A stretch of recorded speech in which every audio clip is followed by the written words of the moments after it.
Ladies and gentlemen, welcome back to our channel where we dive into the hottest debates and discussions shaping our world.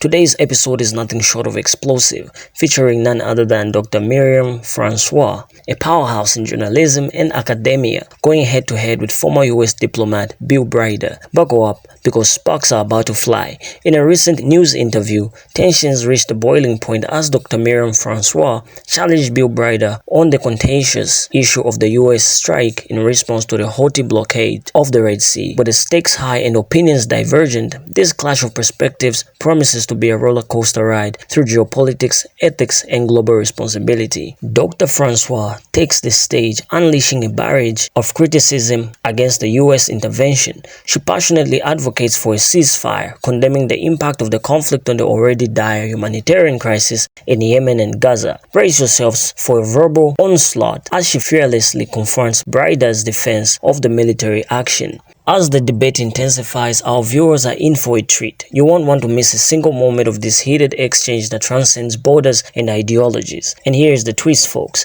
Stick around until the end because we'll be breaking down the key arguments, dissecting the nuances, and providing you with a comprehensive analysis of this clash of titans. Whether you are a seasoned political junkie or just dipping your toes into international affairs, this breakdown is where the real magic happens. Give this video a thumbs up and hit that subscribe button, and let's get started. Breaking news this hour. For a second time, the United Kingdom and the United States have launched joint strikes on Houthi targets in Yemen. So that's news that just came in about 10 or 15 minutes ago here, that for a second time, US and British militaries have conducted joint airs targeting Houthi missiles in Yemen. We've brought our panel back, Bill Braider and Dr. Myriam Francois, to respond and react to this news. Bill Braider, first to you. I mean, these guys they're obstructing all trade. They're creating inflation. They're creating supply chain problems. Commercial vessels can't go through the Red Sea. Something's got to be done. And this is absolutely necessary to stop these from obstructing free trade. Dr. Francois, I mean, there are many who are saying that, frankly, the Biden administration should have acted sooner and faster, that hundreds of billions of dollars has been put at risk because the Houthis have held this area in the Red Sea at ransom. Sorry, so just let me get this straight, Yalda. So we are one of the poorest countries in the world that has been under a humanitarian blockade. There has been famine. These people have been dead. And we are them because a couple of guys in dinghies in support for the Palestinians who are having committed against them, they're objecting to that, and we're them. Come on now. I mean, this is just an insane world for us to even think. I'm so sorry your Amazon packages are delayed. I really am. Like, I wish mine came on time.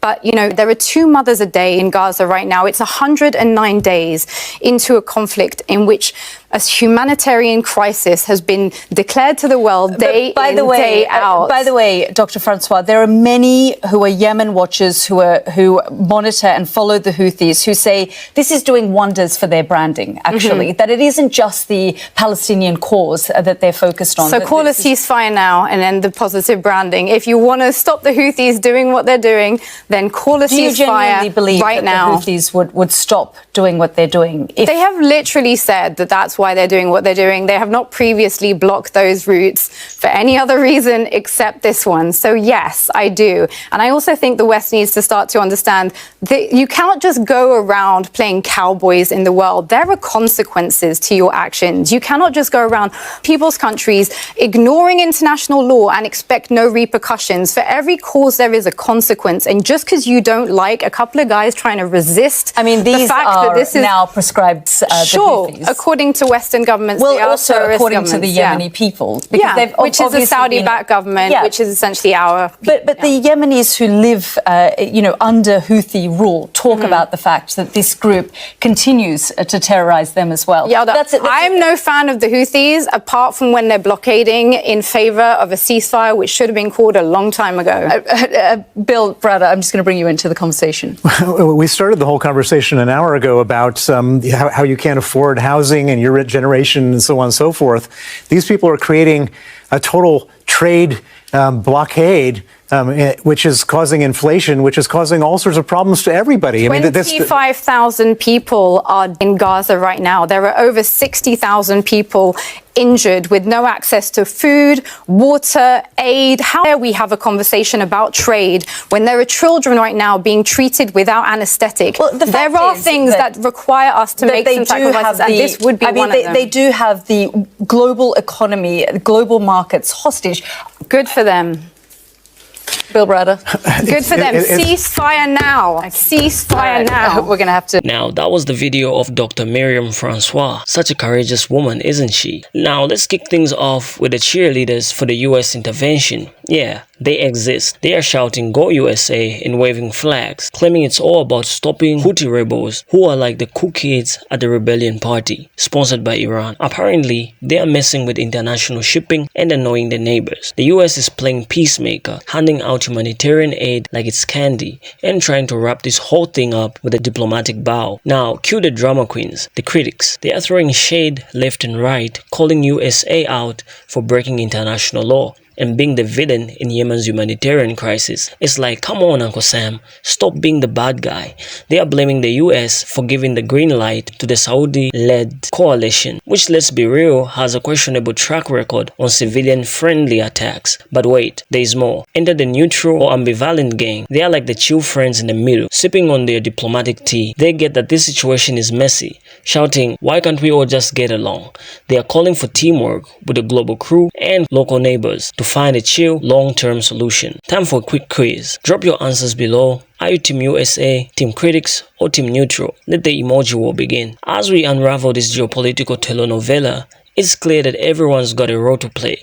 Supporters, critics, and the chill neutrals, each with a different script in this global blockbuster. If you are loving this roller coaster ride through the world of affairs, smash that like button as we continue with our not so serious corner of the internet, where we unpack global head scratches in a way that's as funny as a dance-off at a cat convention. Let's dig into the wild of how the international squad is handling the Yemen drama. Spoiler alert, it's like a global potluck and everyone brought a dish. First up, we've got the Good Samaritans, the humanitarian aid and diplomatic support crew. Picture them as the peacemakers throwing blankets and diplomatic deals like confetti at a party. They're all about helping Yemeni folks and trying to get everyone to join the UN-led peace process. Unity vibes. Anyone? Now enter the rule makers, sanctions and arms embargoes. They're like the parents stepping in when the siblings start fighting. No more weapons for you, Houthis. It's a timeout for the parties involved, but a side of you've been bad. But hold up, some folks took it to the next level. Military operations and strikes. Imagine them as the action heroes, either teaming up with a Saudi-led coalition or going solo. It's like a blockbuster movie, explosions included. Quick poll, fam, which team are you on? The peacemakers, the rule makers, or the action heroes? Hit those emojis. Let's see who wins this global popularity contest. Now let's talk about the call for a ceasefire and the political solution. It's like the cool kids in the room saying, can we all just get along? They want to end the violation and help the civilians caught in the crossfire. Talk about being the real MVPs, but you know how it goes. No story is complete without some twists and turns. The international community has taken some heat for not preventing the war from going full-on crazy and letting the humanitarian crisis become the ultimate chaos. Oops, and let's not forget the juicy part, conflicting interests and agendas. It's like trying to get your friends to agree on pizza toppings. Impossible. Different actors and stakeholders in the international crew can't seem to sing the same tune, making the response a bit of a chaotic melody. Now, let's talk about Myriam Francois, the fearless truth slinger, and her take on the US diving into Yemen. Hold on your hats, the ride's got more twists than you can imagine. First, into the blue corner, we've got the Myriam Francois supporters. They're like, you go girl. They're applauding her for calling out the US and UK, praising her bravery and love for the Yemeni and Palestinian folks. It's all about putting the humanitarian crisis into the spotlight, not just the dollar bills. But wait, in the red corner, we've got the critics. They're side-eyeing Myriam, calling her out for being too emotional and playing favorites. Accusations flying she's an Iranian or Hamas cheerleader, spreading fake news. They're arguing Houthi attacks are no joke. The US and UK are just doing their thing to stay safe. Now, let's hit pause for the discussion squad. They are not picking sides. Instead, they are diving into the nitty-gritty of Myriam's arguments. They get it's a messy situation, acknowledging different views and the crazy complexity of this whole conflict. It's like a friendly debate with a popcorn on the side. Time to join the convo. Drop your emojis. As we navigate this news maze, one thing's for sure. Everyone's got an opinion. Myriam's got her supporters, her critics, and the chill discussion pips, making this a roller coaster of perspectives. If you are vibing with this whirlwind tour of global responses, smash that like button, subscribe for more mind-blowing content, and stay tuned for our next adventure into the maze of world affairs.